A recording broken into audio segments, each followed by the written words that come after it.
Assalamualaikum warahmatullahi wabarakatuh. Apa kabar ayah dan bunda? Ketemu lagi dengan saya Kak Eka Wardana. Nah, kali ini kita akan sharing tentang tips sederhana mengatasi tantrum pada anak usia 2-4 tahun. Menarik nih ayah dan bunda. Nah, ayah dan bunda mungkin bertanya-tanya, Kak, apa sih tantrum itu?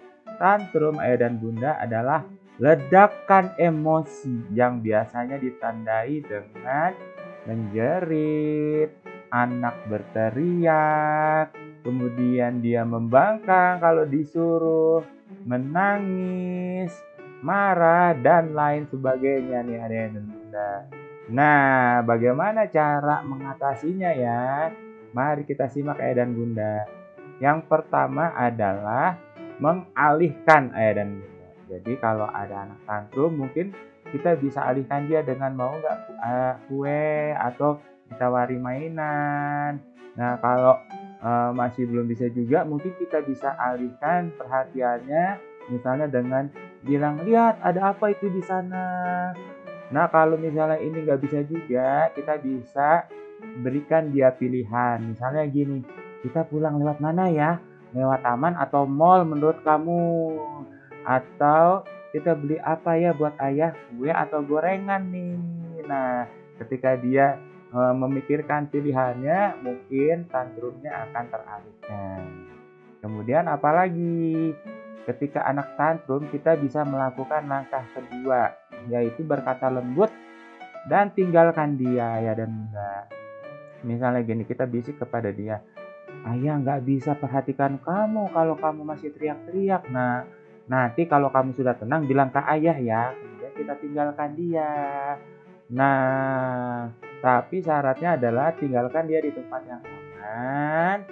Sehingga dia ketika tantrum itu dia pasti akan bilang, kok nggak ada yang nonton ya. Maksudnya gini, buat apa sih tantrum kalau nggak ada yang merhatiin, nggak ada yang ngeliatin. Nah, dengan demikian kemungkinan dia akan diam dengan sendirinya nih dan bunda. Kemudian langkah yang lain adalah jangan menuruti tuntutan anak ketika tantrum nih ayah dan bunda. Kita tetap bilang, tetap nggak boleh ya, walaupun anak nangis minta nuntut nih ayah dan bunda. Tetapi tetap katakan dengan lembut dan hangat, jangan dengan keras dan dibentak ayah dan bunda ya.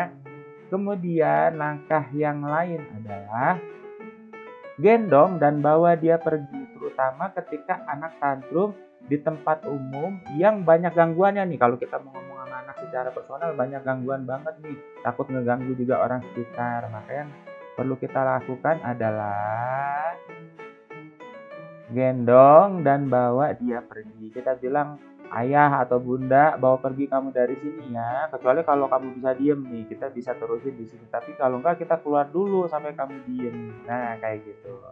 Kemudian yang berikutnya, langkah yang bisa kita lakukan adalah tetap berusaha tenang ya dan bunda. Setidaknya walaupun kita juga kesel ya dan bunda, tapi berusaha sekuat mungkin untuk tenang. Kenapa?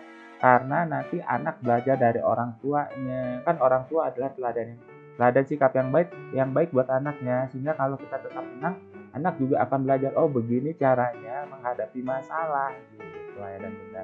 Dan yang terakhirnya ya dan bunda, tunjukkan cinta. Jadi kalau misalnya tantrumnya sudah selesai, nangisnya sudah selesai, teriak-teriaknya sudah beres, nah tunjukkan cinta pada dia, beri pelukan yang banyak, kemudian cium dia, kemudian puji dia, aduh kamu bagus deh, udah bisa nggak marah, udah bisa berhenti nangisnya. Walaupun ayah dan bunda kita merasa tadinya diabaikan dan dibuat malu nih di tempat umum dan sebagainya, tapi tetap kita berkorban, tunjukkan rasa cinta pada anak nih ayah dan bunda. Kemudian setelah itu bersikap normal lagi, nggak usah diungkit-ungkit lagi apa yang telah terjadi ketika anak tantrum gitu ya ayah dan bunda. Baik, semoga bermanfaat nih ayah dan bunda. Wallahu a'lam bishawab ya. Sampai ketemu lagi. Kak, aku pengen dibacain semua buku ini. Oh, bagaimana nih? Sampai ketemu lagi ayah dan bunda. Assalamualaikum warahmatullahi wabarakatuh.